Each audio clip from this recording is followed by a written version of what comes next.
Good morning बच्चों। पिछले video में मैंने चार्ज के बारे में डिटेल डिस्कस किया था और मैं कहूँगा कि वो वीडियो आप लोग ज़रूर देख लीजिए, क्योंकि उसको चार्ज के बारे में ही बताया हूँ डिटेल में। चार्ज क्या है, प्रॉपर्टी है, कैसे है। और आशा करता हूँ कि वो वीडियो देखने के बाद ये जो रटने वाली जो हैबिट होती है वो छूट जाएगी। और मेरा यही मकसद है कि किसी भी चीज़ को पढ़ाएं तो उससे कहीं से कोई भी दिक्कत ना हो, और क्वेश्चन भी +2 लेवल हो, 11th लेवल हो, इंजीनियरिंग लेवल हो, ज़्यादा से ज़्यादा कवर हो सके। और फिर अलग से भी प्रॉब्लम देखेंगे। तो पिछले क्लास में हम लोग चार्ज के बारे में देखे थे, और आज देखेंगे कि चार्ज का प्रकार, टाइप्स ऑफ चार्ज कितना है। तो पिछले क्लास में देखे थे कि फॉर चार्ज बॉडी, जैसे कोई अनचार्ज बॉडी है, अगर मान लेते हैं ये अनचार्ज बॉडी है, अनचार्ज बॉडी, तो अनचार्ज बॉडी पर नंबर ऑफ प्रोटॉन और नंबर ऑफ इलेक्ट्रॉन क्या हो जाता है, बराबर हो जाता है। लेकिन अगर कोई बॉडी जब चार्ज होता है, कोई बॉडी जब चार्ज होता है तो उस पर नंबर ऑफ इलेक्ट्रॉन और नंबर ऑफ प्रोटॉन बराबर नहीं होते हैं। तो इससे यहाँ दो केस निकलता है कि या तो number of electron number of proton से ज़्यादा हो।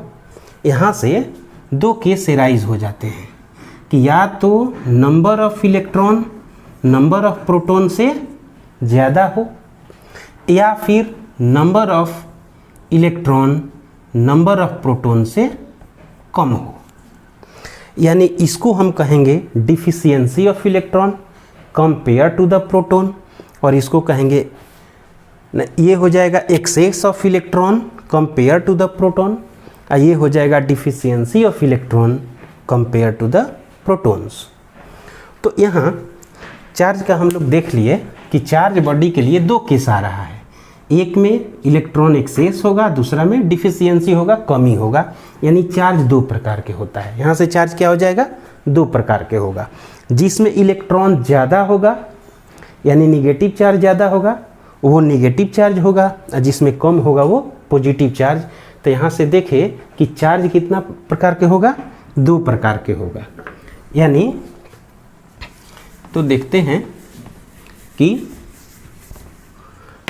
Types of charge, types of charge. तो इसमें दो हो जाएगा। पहला हो जाएगा पॉजिटिव चार्ज, पॉजिटिव चार्ज, और दूसरा हो जाएगा निगेटिव चार्ज। तो एक्चुअली इसमें क्या हो जाएगा, इसमें number of electron less than the number of proton, और इसमें क्या हो जाएगा, number of electron greater than the number of proton किसी बॉडी में। तो चलिए इसका डेफिनेशन भी लिखते हैं। पॉजिटिव चार्ज, पॉजिटिव चार्ज, अगर इसको डेफिनेशन के रूप में देखें तो क्या लिखेंगे, it is the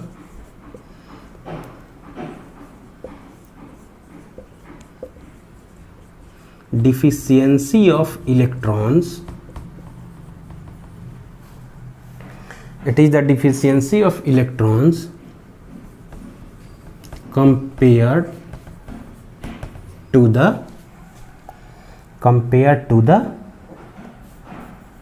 protons, compared to the protons, positive charge का मतलब। तो अब इसको एग्जाम्पल तौर पर समझते हैं। जैसे मान लेते हैं, चलिए इसको मैं मिटा दे रहा हूँ। पॉजिटिव चार्ज का मतलब हुआ it is the deficiency of electrons compared to the protons. तो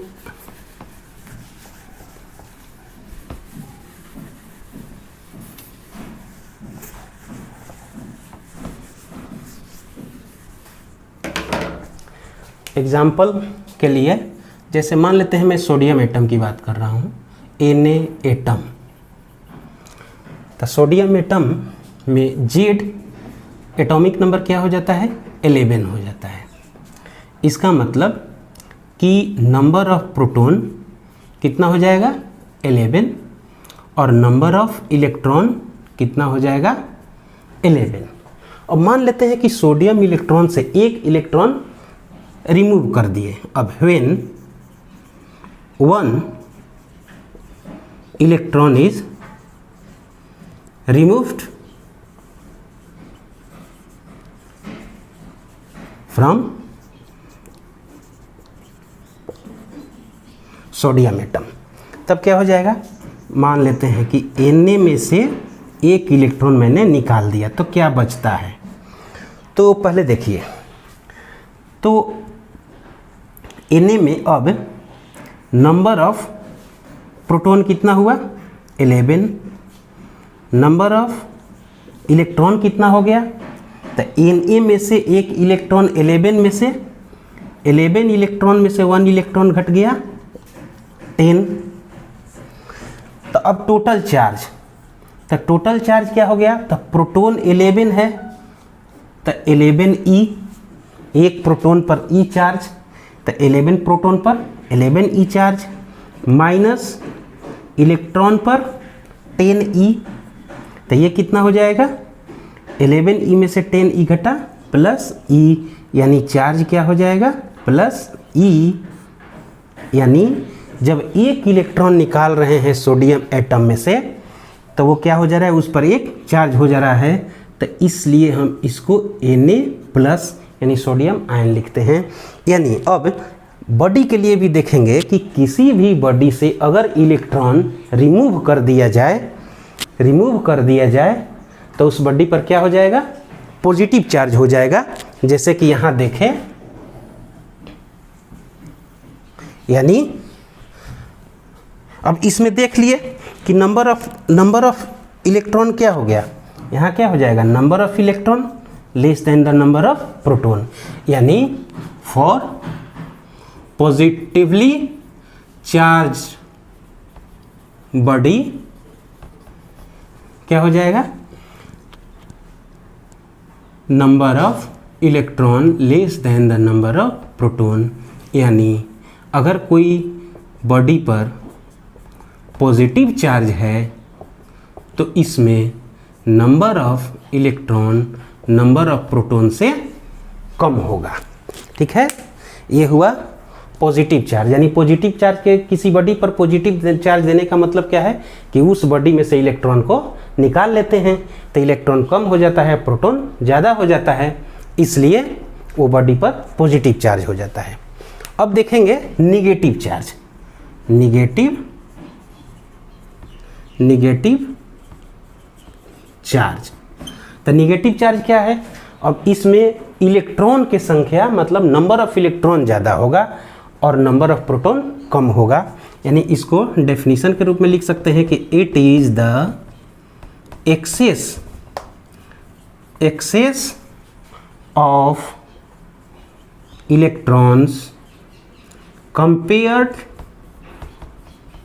compared to the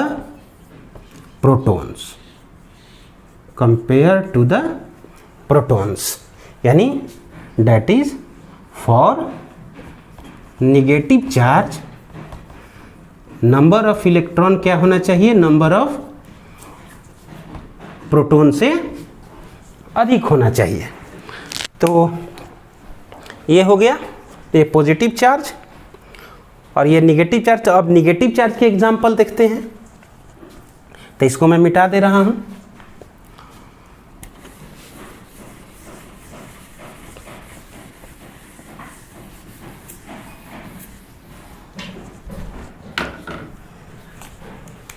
देखिए, अब एग्जाम्पल के लिए मैं, चलिए क्लोरीन एटम की बात करते हैं। तो क्लोरीन एटम में एटॉमिक नंबर कितना होता है, 17। यानी इसमें नंबर ऑफ इलेक्ट्रॉन प्रोटॉन कितना हो जाएगा, number of proton 17। Actually atomic number number of proton की ही कहते हैं, या नंबर ऑफ इलेक्ट्रॉन कितना हो जाएगा, ये भी 17। अब मान लेते हैं कि क्लोरीन एटम में एक इलेक्ट्रॉन ऐड कर दिए। अब when 1 electron is added to the Cl atom, अब देख रहे हैं, मान लेते हैं ये Cl है और इसमें एक इलेक्ट्रॉन हम ऐड कर दिए, तब क्या हो रहा है। तो चलिए, तो नंबर ऑफ प्रोटॉन कितना है 17 और नंबर ऑफ इलेक्ट्रॉन कितना हो जाएगा 17 + 1 18, एक इलेक्ट्रॉन ऐड किए। अब टोटल चार्ज, तो टोटल चार्ज 17 प्रोटॉन है, तो 17 प्रोटॉन है तो 17 और -18 एक इलेक्ट्रॉन पर -e चार्ज, तो 18 इलेक्ट्रॉन पर -18e, तो ये कितना बच गया -e, यानी Q क्या हो गया -e, यानी इतना चार्ज आ गया, यानी ये बन गया Cl माइनस क्लोरीन आयन। यानी कहने का मतलब कि अगर किसी बॉडी पर चार्ज करना है, नेगेटिव चार्ज करना है, तो उसमें एक इलेक्ट्रॉन को ऐड करना है। तो जैसे अब इसको मैं मिटा दे रहा हूँ।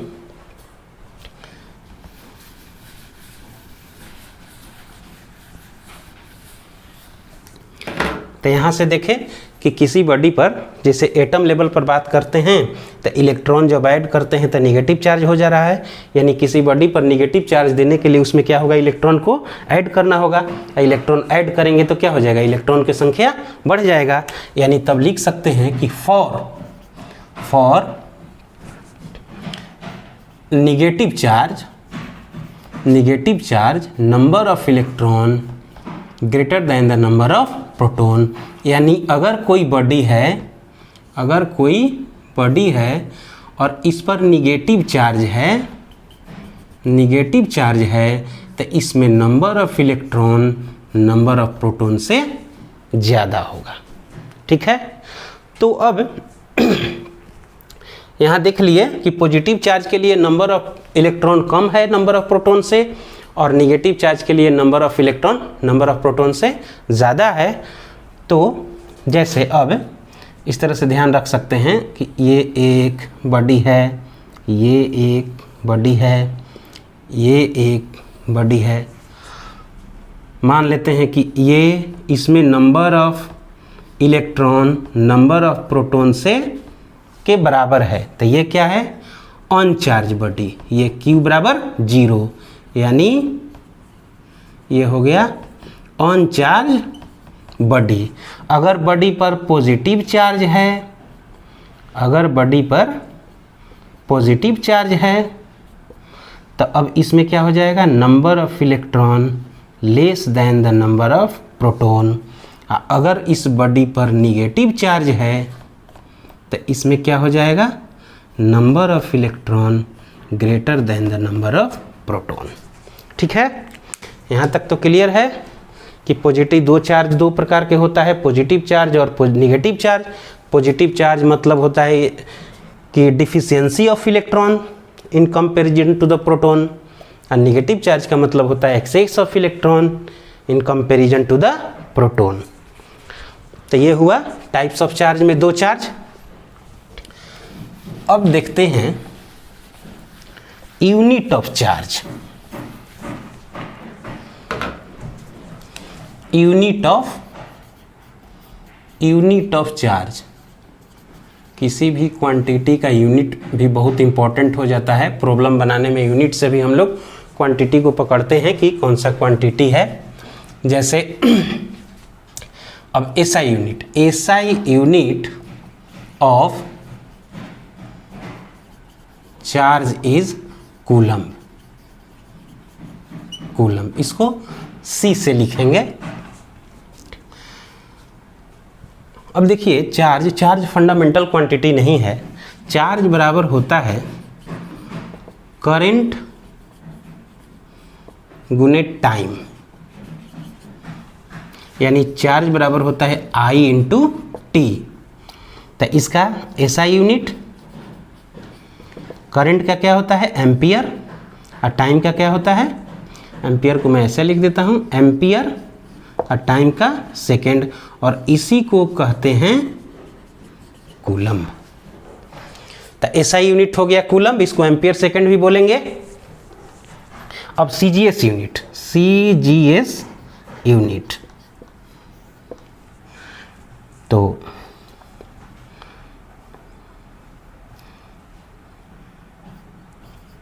CGS unit of charge is ESU।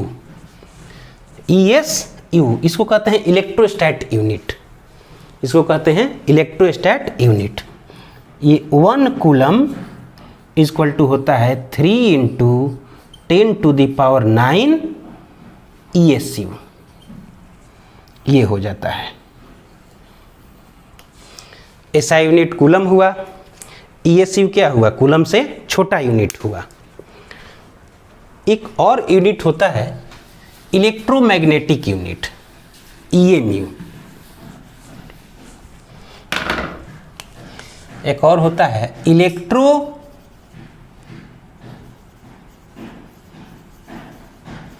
Magnetic unit, EMU। EMU coulomb से भी बड़ा यूनिट होता है। 1 कूलम इक्वल टू होता है 1/10 EMU। देखिए यानी 10 कूलम, यानी इसको ऐसे भी लिख सकते हैं कि 10 कूलम इक्वल टू 1 EMU, यानी EMU क्या हो गया, कूलम से भी बड़ा चार्ज हो गया। अब एक देखिए, एक होता है प्रैक्टिकल यूनिट, जो कन्वीनियंस के लिए हम लोग यूज करते हैं practical unit. The practical unit of charge Faraday, Faraday एक भी होता है। तो Faraday is the practical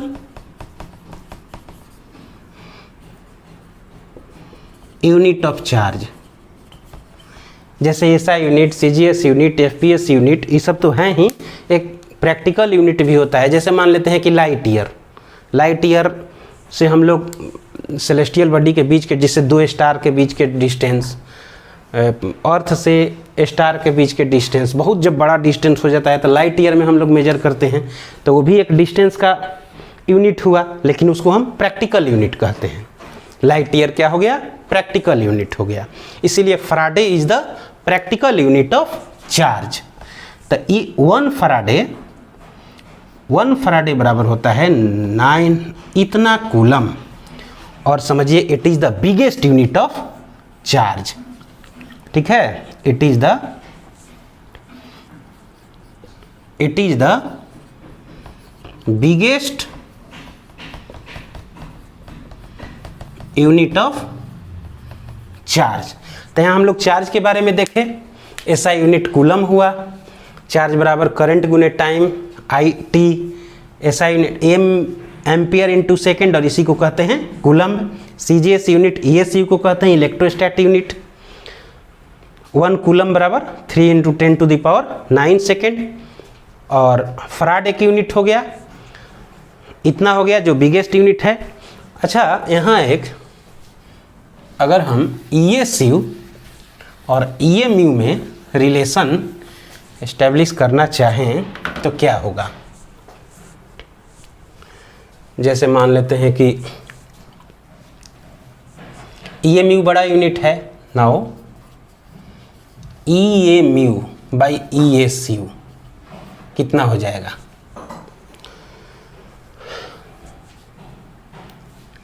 EMU ये निकाल सकते हैं। इसको मैं 10 कूलम लिख दे रहा हूँ, और ये हो गया ESU, और 10 कूलम को ESU में, तो 3 इंटू 10⁹ ESU बाई ESU। तो ESU कट गया, यानी EMU बाई ESU बराबर क्या हो गया, 3 इंटू 10⁻10, इसको भी आप लोग याद रख सकते हैं। ठीक है, अब देख लेते हैं डायमेंशन ऑफ चार्ज। एक्चुअली क्या है कि हर एग्जाम में ना कोई भी फिजिकल क्वांटिटी, चाहे वो 11th का हो चाहे 12 को हो या इंजीनियरिंग में भी डायमेंशन पूछ देता है। तो यहाँ डायमेंशन भी देख लेते हैं। डायमेंशन ऑफ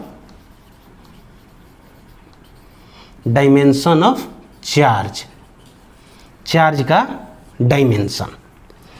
तो चार्ज के डायमेंशन के पहले देख लेते हैं कि थोड़ा 11th का टॉपिक है। तो जैसे लेंथ का डायमेंशन क्या होता है, L, मास का क्या होता है, M, टाइम का क्या होता है, T, टेम्परेचर का क्या होता है, K, या इसको थीटा भी लिख सकते हैं। और एक होता है करंट, इलेक्ट्रिक करंट का एम्पियर भी लिख सकते हैं और I भी लिख सकते हैं। इसको लिख दिए, ये फंडामेंटल क्वांटिटी है। तो अब चार्ज बराबर क्या होता है, करंट गुने टाइम। तो चार्ज का डायमेंशन क्या होगा, ऐसे देखिए, इसका मतलब होगा डायमेंशनल फार्मूला ऑफ चार्ज। तो ये I का आप A लिख दीजिए और टाइम का T, तो ये हो गया AT, या IT भी लिख सकते हैं, यानी ये हो गया डायमेंशन ऑफ चार्ज, AT या IT।